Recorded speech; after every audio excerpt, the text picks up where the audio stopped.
ఈ రూమ్ ఎవరిది? పిల్లలు కదా సార్. ఓహో,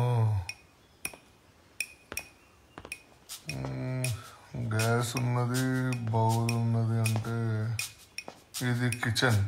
ఓకే సార్ గది పూజ గది. ఓ పూజ కదా, షూ ఉంది. ఇంతకి నగలు ఎడబెట్టేటోళ్ళమ్మా మీరు? గిదే సార్ బీరువా. గీ లాకర్లో ఆరం పెట్టేటోళ్ళం. మిగతా బంగారం చిన్న చిన్నవి ఎండి డబ్బు అన్ని ఇందులోనే పెట్టేటోళ్ళం. ఎక్కడవక్కడ ఉన్నాయి సార్. హారం మాత్రం దొంగతనం చేసిండ్రు. మళ్ళీ ఎక్కడ తలుపులు అక్కడ వేసేసిండ్రు, ఎక్కడ తాళ అక్కడ పెట్టేసిండ్రు. ఇంతకీ దీని తాళాలు కూడా ఇంటి తాళాలాగా అందరికి తెలుసా? లే సార్, గా తాళాల గురించి నాకు మా ఆయన తప్ప ఎవ్వరికి తెలియదు. అట్లయితే తాళాలు ఎడబెట్టేటోళ్ళు మీరు? బీరువా తాళాలు లాకల తాళాలు కలిపి గీ డబ్బాలో పెట్టేదాన్ని సార్. గీ డబ్బా కాదమ్మా, గాడబ్బా. అయ్యో అవు సార్, గీ డబ్బాలనే. ఇంతకీ ఈమెవరు? మా ఇంట్లో పని మనిషి సార్. అంటే ఇంట్లో సామాన్ చదువుతుంటే ఆ డబ్బాలని కింద పడి ఉన్న తాళాలు బయటపడ్డాయి సార్. అవి చూసి మళ్ళీ ఆడి అన్న పెట్టిన. అవు గంతే, గంతకు మించి నాకేం తెలియదు సారు. సరే సమజైంది నాకు. నడురి. నమస్తే సార్. ఎవడరా నువ్వు? అలా బామ్మరిది సార్. పేరేంది? సతీష్ సార్. ఏం చేస్తుంటావురా? దుబాయ్లో పనిచేస్తా సార్. మా స్టేషన్ రాలే నువ్వు? బాగా దొడికెట్టింది సార్. బానే ఉన్నావు కదరా మొత్తము? గులాబ్ జామున్ తిన్నా సార్. గులాబ్ జామున్ తింటే దొడ్డు తగ్గుతా అదరా? సార్.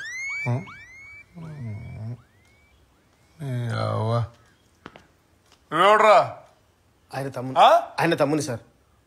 పేరేం పేరు? రాజేశం. ఏం చేస్తుంటావు? ఆటో నడుపుతుంటా సార్. నీ పేరేం పేర్రా? ఆడు చిన్నగాడు సార్. ఏం చదువుతున్నావు? ఇంటర్ చదువుతాడు సార్. ఇంటర్ చదువుతుండా? అరే నేను ఏడనో చూసినారా సార్. ఎవరినో చూసి ఎవరు అనుకుంటారు సార్? కాదు కాదు, అరే పోయిన నెల దోస్తులతోటి బెట్టింగ్ ఆడుకుంటూ దొరికినావు కదరా. ఓ రోజు మొత్తం స్టేషన్ లో కూర్చున్నావు. మీ అయ్యని తీసుకురారా అంటే మా అయ్య చచ్చిపోయిందని చెప్పినావు. నువ్వే కదా పెద్ద పొరంపోకు నా కొడుకురా నువ్వు. నా కొడుకు సార్ ఆడు. అట్లానా? గొప్ప కొడుకు. చూడుర్రి, ఇక్కడ పరిస్థితి మొత్తం చూసిన తర్వాత నాకు ఒకటి అర్థమైంది. ఇదైతే బయట దొంగలు చేసిన పని అయితే కాదు. బయట దొంగలు వచ్చుంటే ఒకవేళ ఇల్లు మొత్తం చిందరవందరు చేసి వస్తువులన్నీ ఎత్తికి పెట్టేవాళ్ళు. కానీ ఇక్కడ మాత్రం ఎక్కడ వస్తువులు అక్కడే ఉన్నాయి, ఎక్కడ తాళాలు అక్కడే ఉన్నాయి, ఒక్క హారం మాత్రం పోయింది. అంటే దీన్ని బట్టి మనకేమర్థమైంది? ఇంటి గురించి ఎవరో బాగా తెలిసిన వ్యక్తులు, నమ్మకస్తులు మాత్రమే తీసి ఉండాలి. ఓ పని చేద్దాం, అందరూ నడండి స్టేషన్ కి. ఒక్కొక్కరిని ఎంక్వైరీ చేసిన తర్వాత నిజమేందో బయట పెడదాం. నడురు.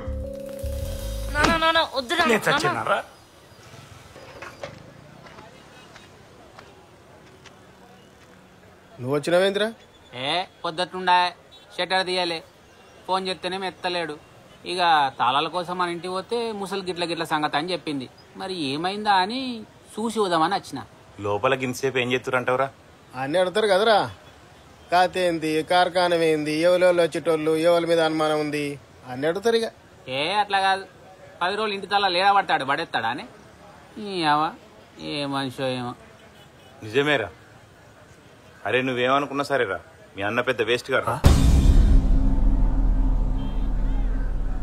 తాళాలు ఎక్కడ పడితే అక్కడ పడతారా? అరే నువ్వు నేను వినా సరే, మనం లేనప్పుడు వేరేటోడు పోవడానికి నమ్మకం ఏముందిరా? అరే ఇన్ని రోజులు సంది మా అన్నగాడని ఊకున్నా గాని ఆనంత నల్లి కుట్లోడు ఇంకొడలేడురా. ఆయనకి ఏం చెప్పి నింతేరా, అస్సలు పట్టించుకోడు. అరే నువ్వు అన్నట్టు జాగ్రత్తగా ఉంటే ఈ పరిస్థితి వచ్చేదా? ఇదొక్కటే కాదు, అన్నిట్లింతే నా పుతాట్లోడు. నాకు ఇంకా గుర్తుంది, నేను వండుకున్నప్పుడు బీరువా సప్పుడు వచ్చింది. అది పిల్లో ఏమో అనుకున్నా. ఇంత పెద్ద ముచ్చటైతుందని తెలియదు. అరే లాస్ట్ రోజు తెల్లారలేదు చూస్తే తలుపులేని తెరబెట్టున్నాయి. సోయి లేకుండా పంది పన్నట్టు నీ అమ్మ కాలార చెప్పుకొని. ఏం మనిషో ఏమో.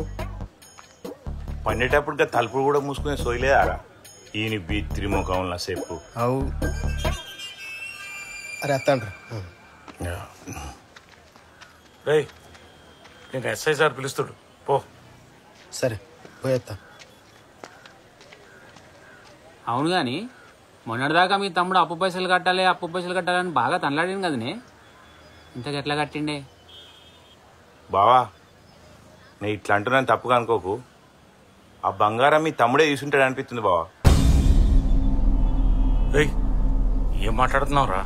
మొన్నటిదాకా పైసల కోసం మస్తు అల్లాడిండు, కింద మీద అయిండు. మళ్ళా సడన్లీ ఏమైందో తెలియదు. అప్పుడు మ్యాటర్ క్లియర్ అయింది అన్నాడు. అరే అన్ని పైసలు ఎడికెళ్ళి తెచ్చినవరా అంటే సప్పుడు ఎత్తలేడు. ఏమన్నా అంటే తర్వాత చెప్తా అంటుండు. అసలు నీకు ఎందుకు అంటుండు? నీకు నాకు తెలియకుండా ఆయనకి పైసలు ఇచ్చేటోడు వాడు బావా. అరే నేనేమన్నా తప్పు మాట్లాడినారా? తప్పేం లేదు. అంతకుముందు నేను ఎన్నిసార్లు పిలిచినా కానీ దావత్కి వచ్చేటోడు కాదు. ఆ 10 రోజులు మాత్రం ఆయనకి ఎన్ని పనులను ఇడిచిపెట్టుకుని వచ్చిండు బావా. అని ముఖంలో కొంచెం కూడా అప్పు కడదామని టెన్షన్ లేదు బావా. బావా పైసా అనేది మనిషిని ఎంతకైనా దిగదారుస్తుంది. ఇక నేను చెప్పే కాడికి చెప్పినా తర్వాతనే ఇట్టాం.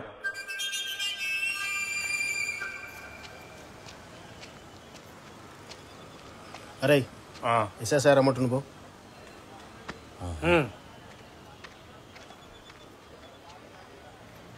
అవునే మీ బామారిది ఎప్పుడు అడిగినా దుబాయ్లో పని చేస్తా అంటాడు. అసలు ఇంతకేం పని చేస్తాడే? ఆడేం చేస్తాడరా? ఎన్నడన్నా అంగబడి పని చేసే ముఖమేనారా అంది? తాగుబోతున్నా కొడుకు. ఎప్పుడు చూసినా ఆనిగిలికి ఈనిగిలికి పేకట ఆడతాడు, తాగుతాడు, తింటాడు, పంటాడు. అన్న నువ్వేమని అనుకున్నా ఒక విషయం చెప్తా. నాకెందుకు ఈ సత్తిగాని మీద ఫుల్ డౌట్ కొడుతున్నా.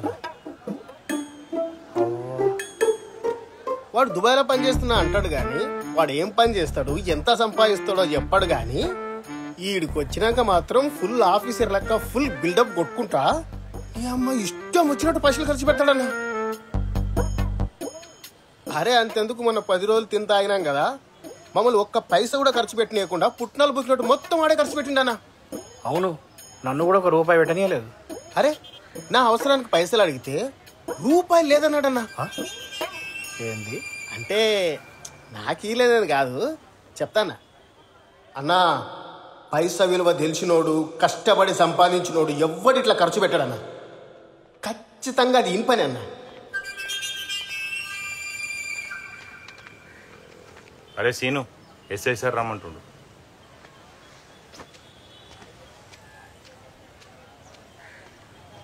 సార్ ఏమన్నా అంటే అన్నారనుకుంటారు కానీ మీరు అట్టి ఎడ్డోళ్ళు సార్. ఎవరిని పడితే వాడిని గుడ్డిగా నమ్ముతారు. అసలు ఇప్పుడు లోపలికి పోయినాడు ఎవడు సార్? మీ సుట్టపోడా పక్కపోడా? నాకు తెలిసి ఆడే పైసలు అవసరం ఉండి తీసుంటాడు. ఎంతైనా మీరు ఒకటే, రక్త సంబంధం. అవు మిమ్మల్ని మీరైతే మోసం చేసుకోరుగా. మా దగ్గర అసలు నడవు, మేమంతా ఒకటే. ఏహే మనంత వేరే ఉంటది. అవు మనం ఎంత కాదనుకున్నా మనోళ్ళే, బయటోడే. రేయ్ ఉండరా. ఇదే నిజం. సార్ పిలుస్తుండు పో. పోలీసు వాళ్ళకు దండం రయ్యా. ఇన్ని రోజుల సంధి బీరువా తలాలు నీకు నాకు తప్ప ఎవ్వరికి తెలియదు అనుకున్నా. ఏ ఇండ్లలో పని చేసేటోళ్ళని అస్సలు నమ్మొద్దు. అవురా, గిన్ని రోజుల సంధి ఉంటుంది కదా. మరి ఒక్క ముచ్చట అమ్మా, గిట్ట తాళాల పడ్డాయి నేను చూసినా అని చెప్పిందా? గట్లాడు దాన్ని ఎట్లా నమ్మంటావు? అవు మీకు గుర్తున్నదా, మీ ఇంట్లో పనిచేసే కంటే ముందు వేరే ఇంట్లో చేసేటప్పుడు వాళ్ళ ఇంట్లో కూడా సేమ్ గిట్లనే దొంగతనాలు అయినాయి. ఎప్పుడైతే దీని పనులకెళ్ళి తీసేసిర్రో గప్పటి నుండి వాళ్ళ ఇంట్లో గిది పోయిందని ముచ్చటే బంద్ అయింది. నువ్వేమో గొసండు దాన్ని తీసుకొచ్చి పనులా పెట్టుకుంటువి. అన్నా తాళం చేతులేడనేవో దానికి తెలుసు. నువ్వు తానానికి పోయినప్పుడు బూ తింటున్నప్పుడు బీరువులకి వెళ్ళి అటుక్కుని తీసుకుని పుట్టుకుని వేసుకుంటే అయిపోయి. ఏ పాటు చెప్పు 10 నిమిషాల పని. అరే 10 నిమిషాల ఇంటికి రా, 2 నిమిషాలు కూడా పట్టింది. అవురా, అప్పుడప్పుడు నా జోబులకి వెళ్ళి కూడా పైసలు పోతుండే, కానీ నేను ఎప్పుడు అంత పట్టించుకోలే. ఖచ్చితంగా ఈ బౌరూపుల్లో ఏదో లంగేషం వేసి ఉంటది. చిన్న సార్ పిలుస్తుండు.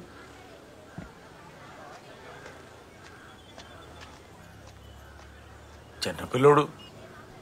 చిన్నపిల్లోడా? మీరందరు కలిసి గౌరవం బాగా చేస్తున్నారు. వానికి అస్సలు భయం లేకుండా పెరుగుతుండు వాడు.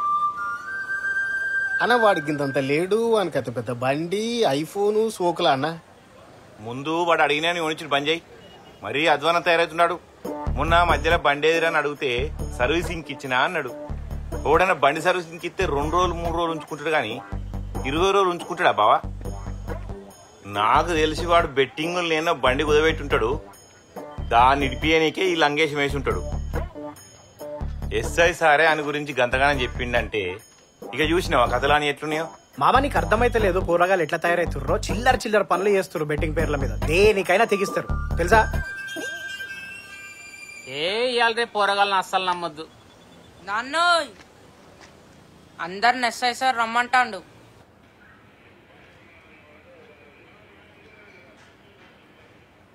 అరే ఏం ఫ్యామిలీ రా మీది, అందరు హౌలగాళ్ళే ఉన్నారు.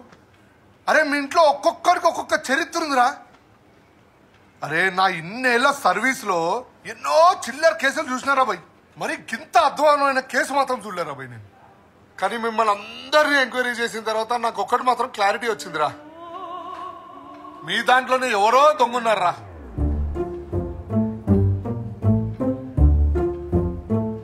చాలా తెలివిగా దొంగతనం చేసి ఉట్టే తప్పించేసుకుందామని ఆలోచిస్తారు.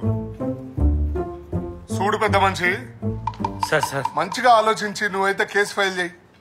ఒక్కసారి ఎఫ్ఐఆర్ బుక్ అయిన తర్వాత నా స్టైల్లో నేను ఎంక్వైరీ చేసి చూపిస్తా. ఇలా దొంగ ఎట్లా దొరకడో నేను చూస్తా. మీ అందరికి ఉన్నదిరా భర్త పూజ ఒక్కొక్కడికి.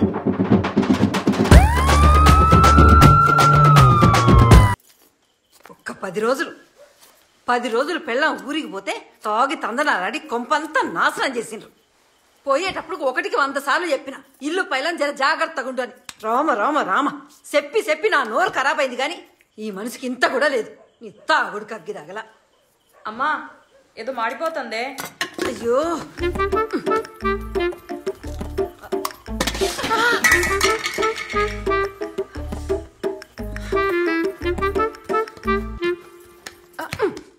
దుడ్డు అది కూడా బర్రె లెక్క వన్నావు. గట్టటు పోయి పని చేస్తే తప్పైతే అది. ఎప్పుడు చూసిన ఫోన్ తలకాయలు పెట్టి ఏదో గెలుకుడు కావాలి, సోకులు కావాలి.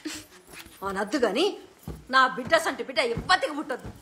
ఒక్క పని శాత కాదు, గీడు నొప్పులా గాడ పెట్టవు.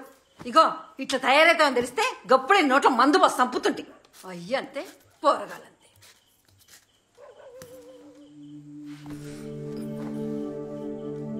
ఒక్క పైసా కాదు, 2 పైసలు కాదు, తలుసుకుంటేనే పానం పోతుంది. ఇలా నువ్వు చేసిన ఘనకార్యానికి పోలీస్ స్టేషన్ చుట్టూ తిరగడం అవుతుంది. ఇగో నువ్వేం చేస్తావో నాకు తెలియదు. కేసులా పోరగాళ్ళ పేరు ఉండకూడదు. వినబడుతుందా? అది కూడా నాకు చెప్పన్నానే, ఆ మాత్రం నాకు తెలియదా? అయ్యా నీకెందుకు తెలియదయ్యా, అన్నీ తెలిసే కదా గీడి దాకా పట్టుకొచ్చాను.